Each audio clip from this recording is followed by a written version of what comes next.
Hello, we're on the roof of Greg and Shauna Johnson today.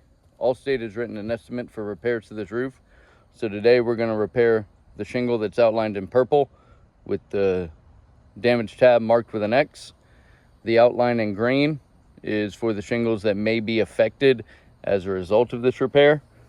Part of shingle 5, 6, and 7 need to be unsealed in order to remove the fasteners that hold the target shingle in place. If we have mat transfer, shingle 5 can affect 3, the target shingle can affect 1 and 2, and shingle 6 can affect 4. So that is the reason for our outline. Also, hold on, let me make sure I grab some photos here. All right. Also, I am a BEI certified repairability assessor. There's my badge. We'll send a picture of this along with the video. And I've been hired today to perform a repair and document it to see what happens. So, all right, I've been doing a pretty steady overview here. So I'm going to set you up on this pit chopper over here at an angle so you can see just how high I lift the shingles when removing the fasteners. Bear with me. It's a little bit of a steep roof, and I need to get over here. All right.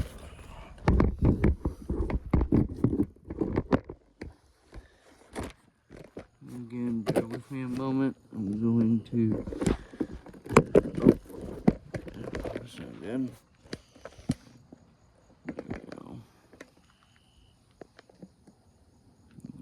I'm going to zoom in as close as I can so you can see the entire work area. That looks good.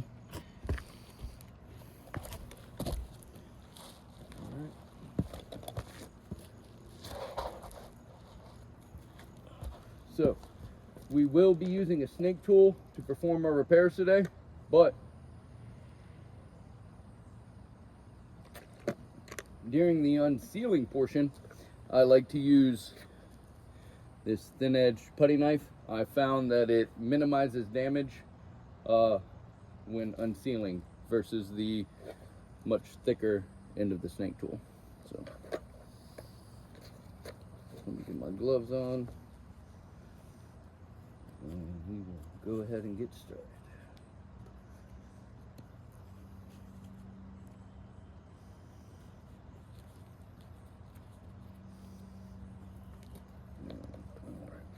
So this is the damage tab.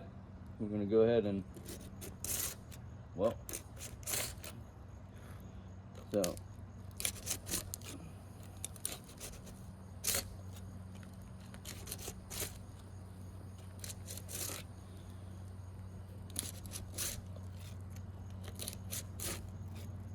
these tar strips are pretty much non-existent. Make sure those are unsealed. Now, before I start going any further, I'm going to place a speed square underneath the damage tab. Get it. Well, I'm trying to get it to 45, but it doesn't want to go there. We're at about 42 degrees is the angle there. If you zoom in, I'm sure you'll be able to see it. During our repair, we won't lift it anywhere close to this height. I usually keep it 30 degrees and below, usually 25 and below. So if there's any question on the height of how I lift the shingle when removing the fastener, I will pull this out and we will solve it then. But that is a 45 degree angle. Well, again, like a 42 degree angle. All right. Enough of that. I'm going to go ahead and start removing the fasteners. Okay, so for example, I'm lifting it here to see where the fasteners are. We'll go at the highest point here, and we are at exactly 20 degrees. So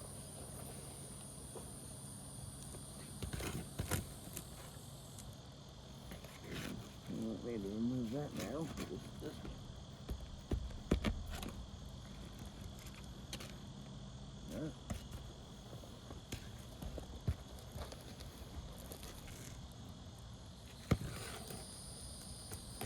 two nails side by side here.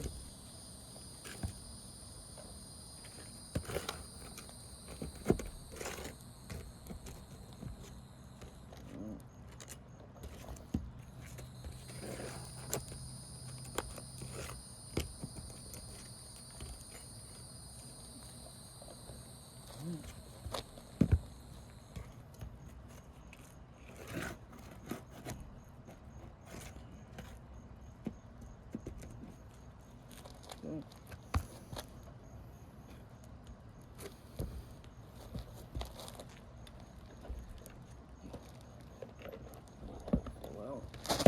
Ooh. The chopper decided to slip on me there.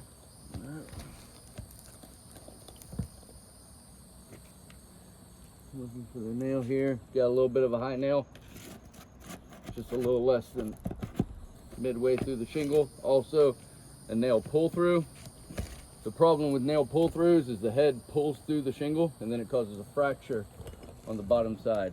When we remove the shingle, I'll be able to show you what that looks like. I'll take photos of it here at the end.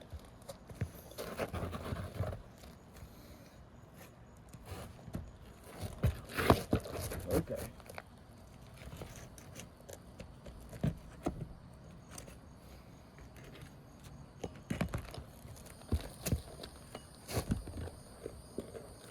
A second here.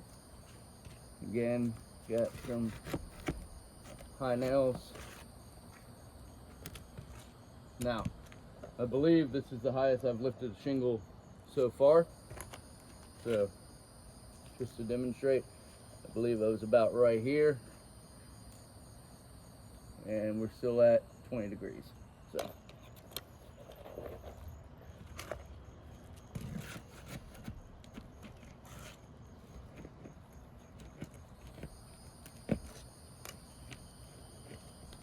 And we've had multiple nail pull-throughs along the top portion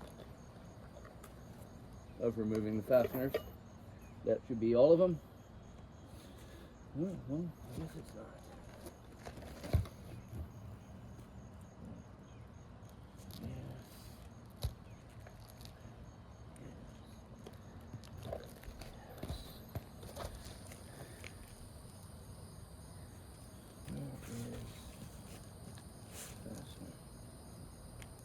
Must be another one here. Can't see any.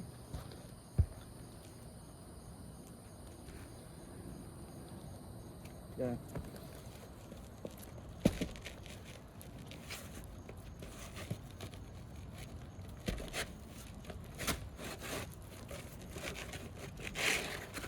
All right. These fasteners were tucked away underneath the tar strip, I believe. Yep.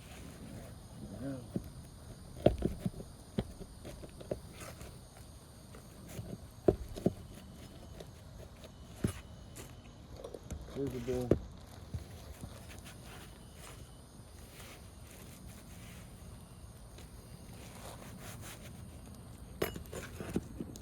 Here. As you can see, we're still well below 45 degrees. There goes the nail. All right. We're going to go ahead and place our new shingle in.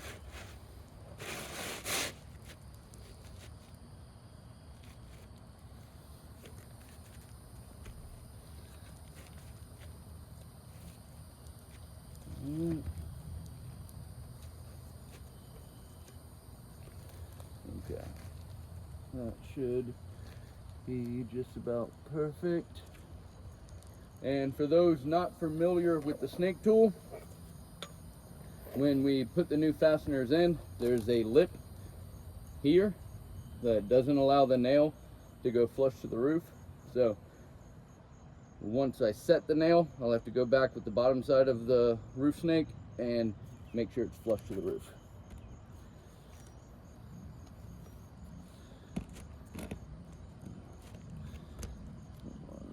Stay where I want you. There we go.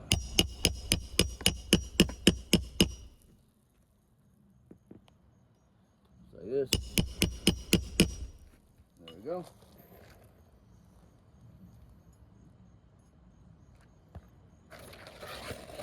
Out of the way.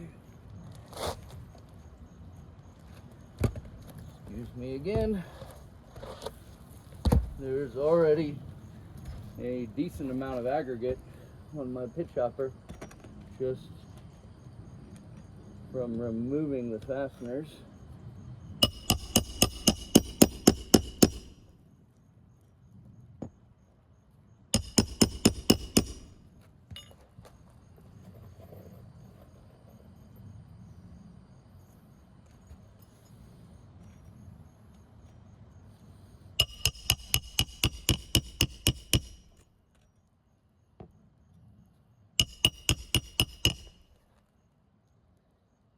I'm also seeing aggregate loss with each hammer strike.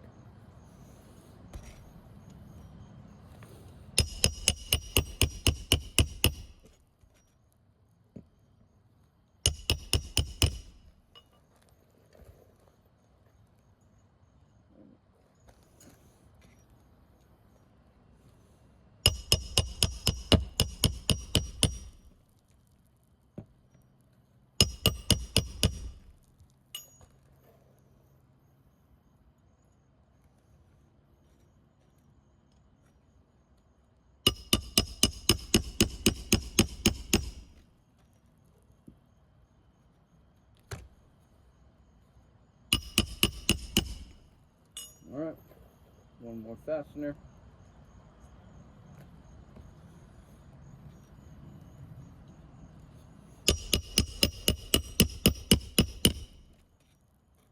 Actually, that was only 3. Need to put one more here.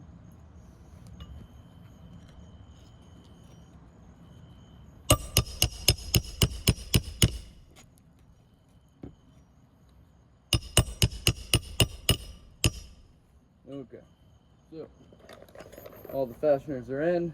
I'm gonna go ahead and, even though it's pretty obvious, we're gonna mark the new shingle. Let me grab the camera here. Okay, and I'm gonna zoom out. There we go. All right, so the new shingle is clearly marked, and as you can see, without touching the shingle at all, you can clearly see fracturing that's occurred on the tabs above the repair. So we're gonna lightly touch the shingles because the next wind or rainstorm that comes through will wash or blow any loose aggregate that's in these fractures out. So we're just gonna lightly touch the shingle. Here we go. And as you can see,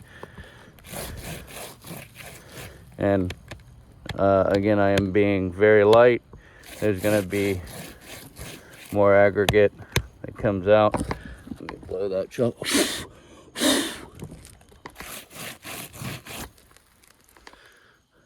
the fracture there.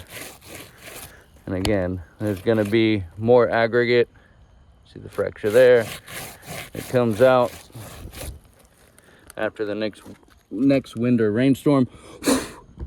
Getting that chalk out of the way. See the fracture here.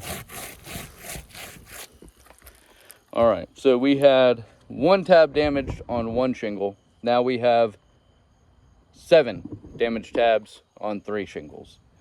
So this roof is definitely not pliable enough to withstand limited repairs without causing excessive more damage to the surrounding shingles. Again, we had 1 tab on 1 shingle. We now have 7 on 3. So, and I think we can all agree I was cautious and careful throughout this repair process. And as you can see, this roof is just in no condition to withstand limited repairs. You can see the aggregate loss across this roof. We'll send this video in along with photos. but it is my professional opinion that this roof cannot be repaired without causing more damage. I'll send that in with my report. Again, thank you for your consideration.